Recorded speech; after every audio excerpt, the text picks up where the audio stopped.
ഞാനിങ്ങനെ കഴിഞ്ഞ ദിവസം നമ്മുടെ ജിഫ്രി മുത്തുക്കോയ തങ്ങളുടെ നേതൃത്വത്തിൽ നടത്തുന്ന സമസ്തയുടെ ശതാബ്ദിയുമായി ബന്ധപ്പെട്ട സന്ദേശയാത്രയുടെ ക്ലിപ്പുകൾ ഒരു യാത്രയിലായിരുന്നത് കാരണം കുറച്ചുകൂടി നന്നായി കാണാൻ കഴിഞ്ഞു.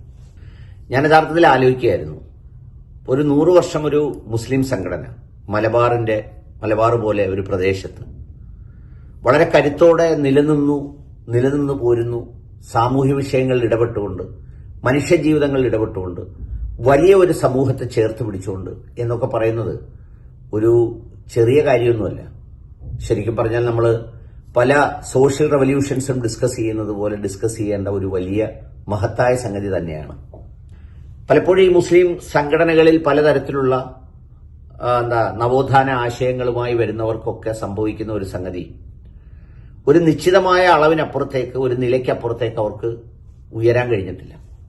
അതിന് അവർ അവരുടേതായ ന്യായങ്ങൾ പറയും. ഞങ്ങൾ എണ്ണമല്ല, വണ്ണമാണ് പ്രധാനം, അല്ലെങ്കിൽ അങ്ങനെയായിരുന്നു, വലിയ സംഘമാകുന്നതിലല്ല, വലിയ സൂക്ഷ്മതയുള്ള, തഖ്വയുള്ള, ദീനുള്ള ഒരു ചെറിയ സംഘമാകുന്നതാണ് വലുതാകുന്നതിനേക്കാൾ നല്ലതെന്നൊക്കെ പറയുമെങ്കിലും ഞാൻ എപ്പോഴും ഓർക്കാറുണ്ട്, ഈ സുന്നി പ്രസ്ഥാനങ്ങളെപ്പോലെ ഈ സമൂഹത്തിന്റെ, സമുദായത്തിന്റെ നാനാജാതി, നാനാവിഭാഗത്തിൽ, നാനാ സാമൂഹ്യ മേഖലകളിൽ ജീവിക്കുന്ന ഒരു വലിയ സമൂഹത്തെ ചേർത്ത് പിടിക്കാൻ ഈ ബാക്കി സംഘടനകൾക്ക് കഴിയുന്നില്ല എന്നുള്ളത്.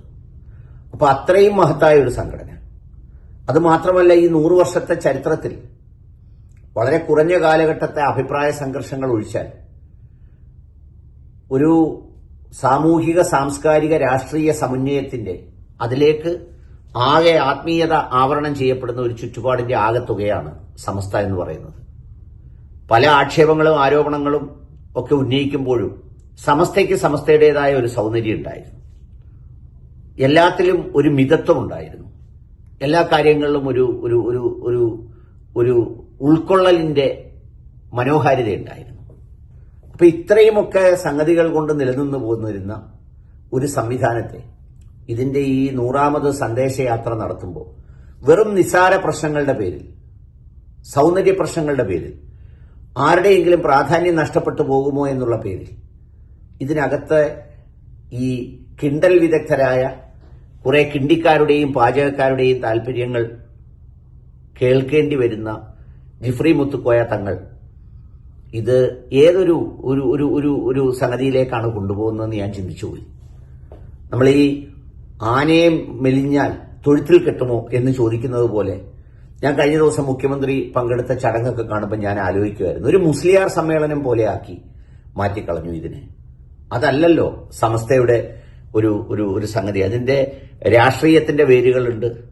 പ്രസംഗിച്ച മുഖ്യമന്ത്രി തന്നെ ഇതിന്റെ ഒരു വലിപ്പത്തിന്റെ ചരിത്രത്തെ വളരെ ചുരുങ്ങിയ വാക്കുകളിൽ പുള്ളി പറഞ്ഞു.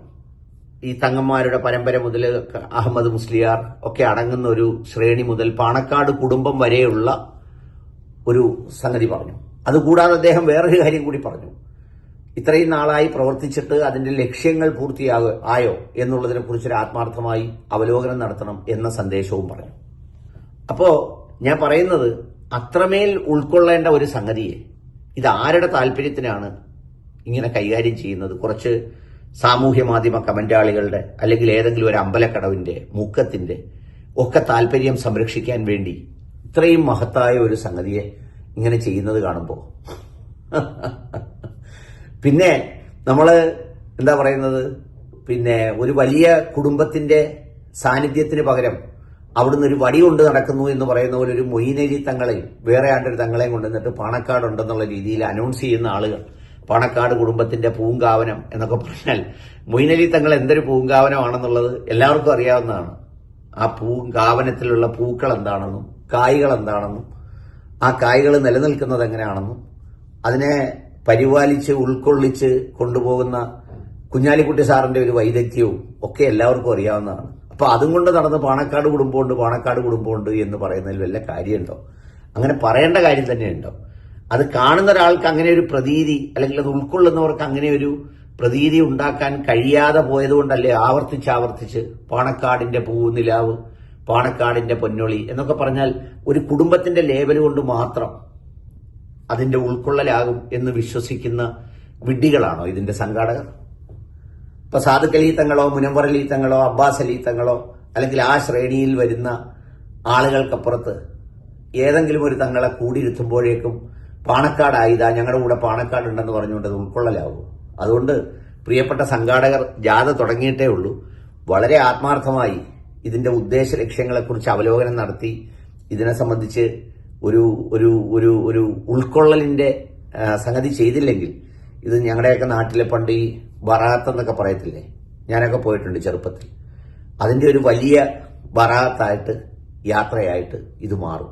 അല്ലാതെ 100 വർഷം പഴക്കമുള്ള ഒരു വലിയ മഹത്തായ സംഘടനയുടെ ഒരു മഹത്തായ ലക്ഷ്യങ്ങൾ പൂർത്തിയാക്കി അല്ലെങ്കിൽ അത്തരമൊരു ഉൾക്കൊള്ളലിന്റെ ചരിത്രമുള്ള ഒരു സമൂഹത്തെ മതേതര മനസ്സുകളുടെ സ്നേഹത്തിന്റെ ആത്മീയതയുടെ തലങ്ങളൊക്കെ പകർന്നു നൽകിയ ഒരു വലിയ സംവിധാനത്തിന്റെ ഒരു ഔട്ട്റീച്ച് പ്രോഗ്രാമായിട്ടല്ല ഇപ്പോൾ ഇത് തോന്നുന്നത്. ക്ഷമിക്കുക തമ്മിലടിക്കാൻ നിൽക്കുന്നവർ. സത്യസന്ധമായി പറഞ്ഞു എന്നേ ഉള്ളൂ.